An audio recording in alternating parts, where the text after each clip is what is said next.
Demokrasi sejatinya sudah mati di negeri Wakanda ini. Bener deh, demokrasi yang memberi arti dari rakyat untuk rakyat dan oleh rakyat sudah musnah lama dalam 20 tahun ini. Demokrasi di negeri ini adalah milik oligarki, bukan milik rakyat. Demokrasi di negeri ini sudah merupakan sarana bisnis untuk menjadi lebih kaya bagi kelompok oligarki dan pemodal besar. Jadi, sewaktu para analis politik mengatakan biaya nyapres di Indonesia sekitar 9 triliun, hal ini sangat benar dan sangat bisa dipercaya. Sungguh, siapa di negeri ini yang punya uang 9 triliun untuk nyapres? Prabowo, Anies, Ganjar, nggak ada yang punya. Bahkan 3 kali Prabowo kalah karena nggak punya duit sebesar itu dan tidak didukung oligarki yang punya duit sebesar itu. Jadi, sampai kapanpun Indonesia hanya bisa melahirkan pemimpin yang dimiliki oleh oligarki. Karena semua lini dari partai hingga rakyat dan semua sistem harus dibeli dan diatur oleh yang punya kapital. Ketentuan 20% presidensial threshold adalah awal matinya demokrasi di Indonesia. Artinya apa? Untuk mencapai ketentuan 20% saja harus merangkul partai lain, dan untuk merangkul ini tidak cuma-cuma, harus bayar mahar. Setelah dapat threshold 20%, apakah sudah cukup? Ya, hanya cukup untuk mendaftar ke KPU saja. Perjalanan masih panjang fulus keluar setelah mendaftar dari KPU tersebut. Kita hitung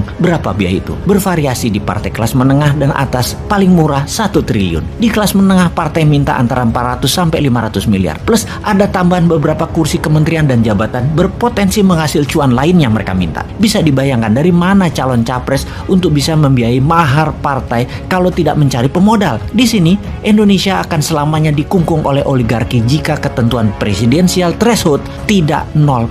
Dengan ketentuan 0%, siapapun bisa maju tanpa harus tergantung dukungan partai. Dan ini bukan yang dimaui politikus yang menunggu bayaran oligarki. Setelah mempunyai perahu partai, maka tugas penting berikutnya adalah mengamankan suara. Harus punya banyak saksi, harus punya banyak duit untuk membayar uang operasional para saksi, agar para saksi itu terus-menerus menjaga kotak suara dari tingkat kampung, kelurahan, kecamatan, kabupaten, provinsi, hingga ke KPU pusat. Panjangnya jalur kotak suara untuk mencapai pusat ini membuat surat suara, terutama yang paling rawan pada saat kotak suara, sampai kecamatan ke atas karena bisa diubah atau diganti. Lalu bagaimana agar uang untuk saksi bisa dikecilkan dan surat suara tidak bisa diubah? Maka seharusnya pemilu, pilpres, pilgub, pilbub, pilwal, semua harus memakai sistem blockchain yang sampai kapanpun tidak akan pernah terjadi atau bisa terjadi selama oligar mengendalikan kapital-kapital modalnya. Jadi, mengapa ongkosnya pres mahal sekali? Karena untuk bayar mahar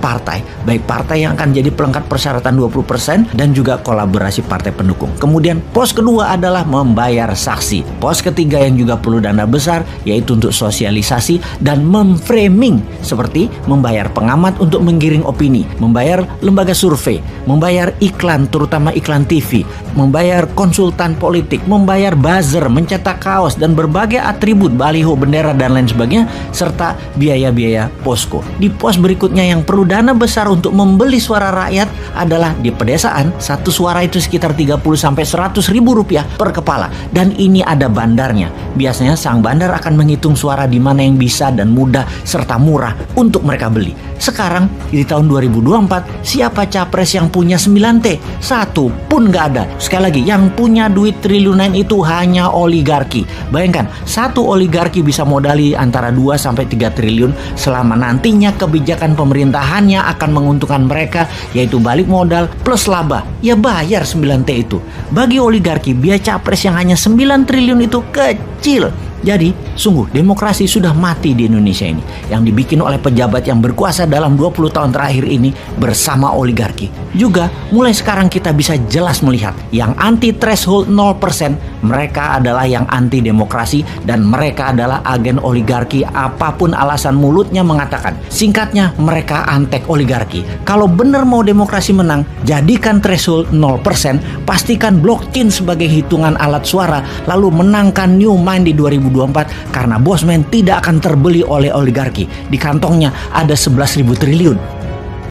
Kita semua pasti tahu bahwa saat kemerdekaan Indonesia di awalnya, laut-laut di antara pulau-pulau di Indonesia bukanlah milik Indonesia. Perdana Menteri Juanda yang kala itu menjabat dan Menteri Hairul Saleh merasa janggal dan menyatakan hal ini tidak benar. Kemudian, seorang pemuda berusia 20 tahunan bernama Mohtar Kusuma Atmaja diminta bantuannya oleh Menteri Hairul Saleh. Dengan ketekunan dan studi mendalam dari sejarah dunia selama bertahun-tahun, Indonesia akhirnya mengklaim laut di antara pulau-pulau Indonesia adalah milik Indonesia. klaim laut itu begitu melegenda. Itulah yang kita kenal dengan nama Deklarasi Juanda pada tahun 1957. Seluruh dunia geger, dunia menentangnya dengan tidak ada yang menyetujuinya. Indonesia tidak tinggal diam dan terus mencoba meyakinkan dunia. Hingga tahun 70-an akhir dan tahun 80-an awal, Indonesia terus berjuang dengan gigih melalui diplomasi oleh Mochtar Kusuma Atmaja di konferensi PBB tentang hukum laut. Puncaknya adalah negosiasi Mochtar Kusuma Atmaja yang kala itu menjabat Menteri Luar Negeri Indonesia dengan State Secretary Amerika George Shultz. Dengan kelihayan seorang Mochtar, akhirnya dunia menyetujui bahwa Indonesia adalah negara kepulauan dan laut di antara pulau-pulau adalah laut milik Indonesia. Semua itu tertera dalam putusan Konvensi Hukum Laut UNCLOS atau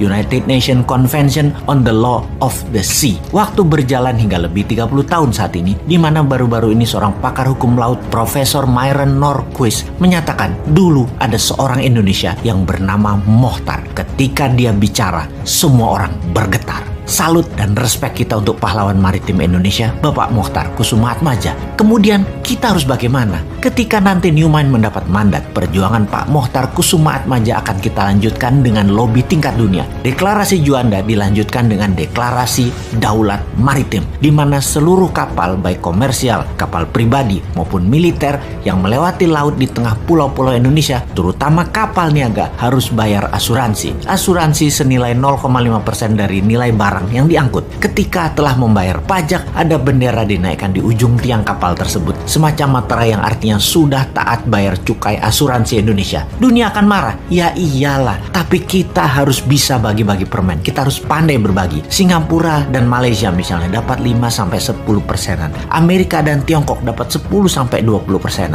Indonesia ya tetap dapat 60-70%. Inilah misi Indonesia baru yang akan membuat Indonesia berdaulat. Semua itu berbeda dengan yang menjabat saat ini. Konsep bernegara yang tidak bergantung uang asing seperti yang dikerjakan pejabat penuh prestasi yang katanya adalah pejabat satu-satunya yang paling pinter urusan keuangan, yang satunya lagi di sisi seberang adalah senang dengan FDI atau Foreign Direct Investment. Mau yang miring ke asing IMF dan Amerika maupun yang miring ke Tiongkok, keduanya saat ini membuat Indonesia tidak akan pernah menjadi negara berdaulat. Strategi keduanya itu akan hanya membuat Indonesia terjebak menjadi negara tengah atau middle country selamanya, selama mereka menjabat dan selama mereka berkuasa. Kasih deh 2 kali masa jabatan lagi, perpanjang hingga jabatan ketiga dan jabatan keempat sampai 2034. Tetap Indonesia akan gini-gini aja. GDP per kapitanya paling mentok dari 3.900 saat ini, paling naik hanya paling ke 5.000-an selama 13 tahun ke depan. Terjebak di tengah plus masih terus terpesona dengan asing. Untuk itu